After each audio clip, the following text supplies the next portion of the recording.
big enough issue and people have such strong opinions on it that we should decide that collectively, not just the 163 of us who are sent to Jeff City to represent you. That being said, personally, I think that we criminalize marijuana in a way that we shouldn't when our jails are overcrowded and when we know that there are truly medical benefits from marijuana consumption, and when we look at the tax revenue that's brought in other states who have legalized marijuana at large. I do think that it's in the best interest of the state to do so. I think we should spend more time prosecuting and criminalizing the producers of drugs, meth, heroin, some of those more addictive paths. But again, that's just my opinion as a person, not necessarily my opinion as an elected official, and I think that that decision is best made by the state of Missouri, which is what happened with medical marijuana a few years ago. Along that same line, what are your opinions on, I know in other countries and in some states there are laws where you can get medically prescribed more harsh drugs that you're addicted to, and that does lower the rates of addiction. Do you think that is something that we could potentially pass? And I think that's the question that you were getting at. Is that correct? Yeah. So. Yeah. Okay, great. So an example of that would be like Suboxone and methadone that are, I never know like how scientific to get when I'm talking to you guys, because you may already know this, but are kind of like micro doses of some of those more addictive drugs, but you stay on them forever, right? It's a way of managing your addiction that still kind of micro doses the addictive qualities of the underlying addiction problem. And I think I trust medical professionals who prescribe those, and I think, I have friends and family who have benefited from the use of that. I think that they need to be done, of course, under regular supervision of a medical provider. This year, we have a bill filed in the House that would make, I'm not going to get the words right, but the consumption of mushrooms legal for medical purposes, because apparently there's something that, some equivalent of when you consume mushrooms and it can provide this certain kind of psychotherapy. I would not be able to speak on if I think that's a good idea because I have not consulted anybody who's an expert in the field and could provide that guidance. But again, as legislators, our job is to not know everything about everything, right? Our job is to find the experts to get their opinion on these things before we pass legislation. And that's one of the biggest frustrations that I see as an elected official. When you ask somebody about the laws that they filed or when they're defending their bills, you know, you'll ask, in this example, did you talk to any doctors? Did you talk to any patients? Did you talk to any lawyers? And sometimes the answer to all of those questions is no. And we have to be informed when we're passing and writing bills because they impact everybody that lives in the state with us. Questions for Representative Fogle? Of the committees that you're a part of, which one do you believe that you're the most proactive in, like that you bring like the most to offer?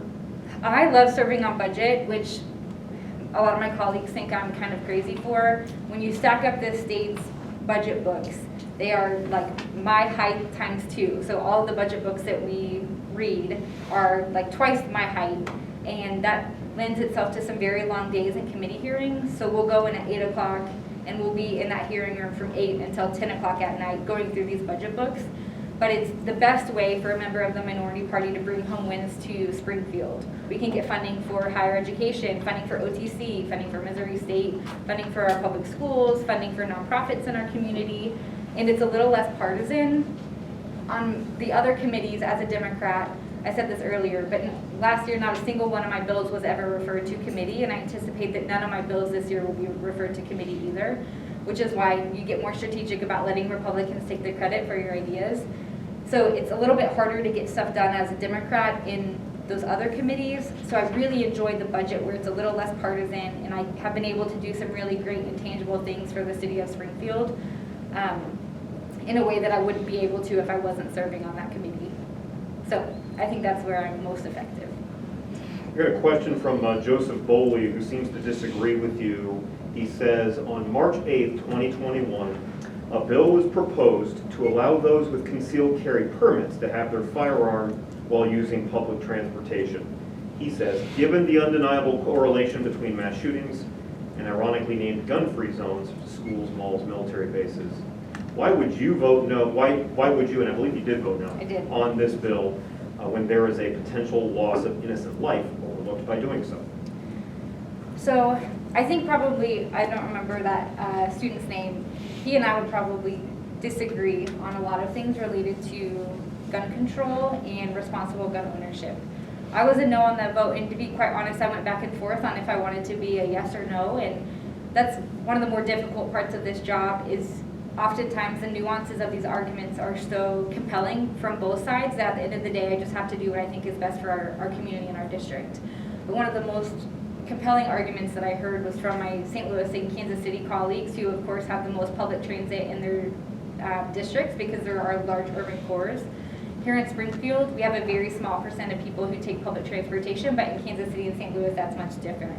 And for my colleagues that serve and represent those communities, they were adamant that that was not what was in the best interest of the public safety of people who took public transit as their way to get to and from work, and that having more guns in public transit made people more fearful to ride public transportation.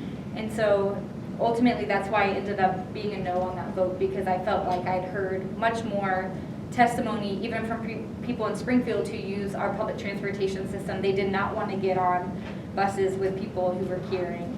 That being said, this was much more difficult to me, for me, because it did require that carry and conceal, which in my opinion is the way to go about proper gun ownership, right? You want people who are trained, who have passed all of the training to make sure that they're storing their guns properly, keeping their guns properly on their body.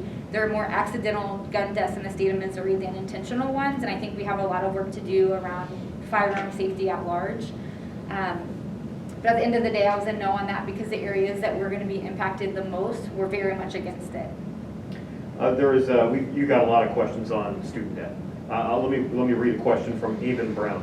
What are your opinions or views on providing what Avon says is lower debt opportunities for college students?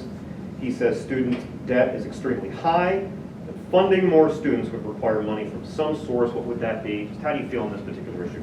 So of course, the first thing that comes to mind is the conversation that we're having at the federal level about debt forgiveness, right? And that's not something that we can tackle at the state level. But something here in Missouri that I think all of my colleagues, regardless of political affiliation, are passionate about is making sure individuals who want opportunities to pursue higher education have a pathway of doing that. And you guys are sitting in a classroom that is one of those ideas or one of those things that we're very passionate about. You're seeing a lot of conversation around community colleges and workforce development, making sure that students have a pathway to achieve success in whatever that looks like. I don't know if any of you were benefits of the A+ program, but I was an A+ student. That is an opportunity for students to get free education or subsidized education that is funded by the state. So I think exploring opportunities like that for students who want to go into careers, especially maybe careers that we're having trouble staffing. So nursing, really anything in the healthcare space, public education. I want us to focus and do more on making sure that we have pathways for individuals who want to go into those fields to do so. It is a barrier for individuals. There was a great article in the newspaper yesterday by an OTC student talking about how she couldn't afford to take the path to private education, but she came through the A+ program to OTC and then was able to pursue her career, but only because opportunities like this existed. And so I think the conversation should be, how do we create those pathways and make it to where you guys aren't graduating with 6 figures of debt that are going to take you 50 years to pay off, right? That's not a sustainable expectation, and that is a barrier for so many qualified candidates to go into these fields where we know we need people. On the flip side, right now in the state of Missouri, the reality is a lot of my Republican colleagues think that we live in a capitalistic society, right? If you want a good, you should pay for it. That's the narrative I hear from a lot of my colleagues. So it's a balance of how do we make these pathways, but how do we do it in a way that fits into this capitalistic view of the world that my Republican colleagues share. And I think they and I would definitely disagree on how much we should be offsetting or supporting individuals who want to pursue higher ed. Question for Ms. Representative Fogle. Your floor. Am I calling? Oh, yeah. Go for it, yeah. Okay. So recently in the past year, specifically in 2020, an important conversation about police reform happened across America. So I was just wondering, have any important conversations happened specifically in the Springfield community to talk about police reform? Absolutely. So at the state level. And I am so sorry, we are down to like 2 minutes left to go. Okay. You and I, and we could 50 minutes on this conversation, so 2 Okay, minutes I'll left. go quick. yes, this has become one of those issues that's very polarized, and I want to be very clear, I support our police. I think especially SPS, our Springfield Police Department, SPD, does a great job of keeping us safe. I want to invest more into police, not less, but I want to do it hand in hand with, going back to the conversations we had earlier, mental health resources, social workers on our police force, doing it in a way that's truly providing the care that people need, not just punitively arresting everybody for something that isn't best suited for the jail system. Here in Springfield, we're having a lot of the same conversations that other communities are having, and I think our chief of police is doing a great job of being transparent in those. And I could talk forever about some of the terrible legislation that we saw this year. There was an act coming out of the Senate called the Make Murder Legal Act, and that would make it to where instead of having to prove that you were killing somebody in self-defense, the assumption was that if you killed somebody, you were doing it out of self-defense. That's a very slippery slope for any of you who understand the law and legal implications. Fortunately, the Senate killed that bill, but I have no doubts that we're going to continue to see some of those terrible police bills. That's not enough time for that Yeah, conversation. I know. Like, man, I could go forever on that one. You and I both. Guys, round of applause for Representative Fogle. Thank you, guys.